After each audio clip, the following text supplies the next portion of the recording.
Zadnjih nekaj mesecev Kevin takole vsak dan vsaj kakšno uro pomaga svojemu sorodniku Petru pri pakiranju izdelkov v domači sirarni. Veseli me etikete gor dajati, pa vakuumirati, pa dražbo imam s Petrom. Vakuumiranje in etiketiranje sirov pa sta šele končni opravili.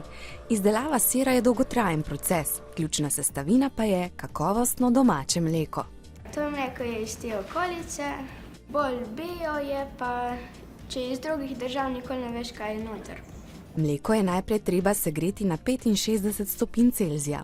Nato ga ohladijo na 32 stopinj in mu dodajo jogurt, v katerem so mlečno-kislinske bakterije in encim sirišče. Mleko se nato sesiri. Usirjeno mleko razrežejo na kocke in dajo v modele. Pol gredo pa v slanico za en dan, pol gredo v prvo zrelnico, pa v drugo, pol gre v hladilnico. Sir se tam stara najmanj 2 meseca in pol, lahko pa tudi več let. Na koncu ga je treba razrezati, zapakirati, vakuumirati in ga opremiti z nalepkami. In prav to dela Kevin, ki že zdaj ve, kaj bo po poklicu. Ti nekoč kmet? Bom, ja.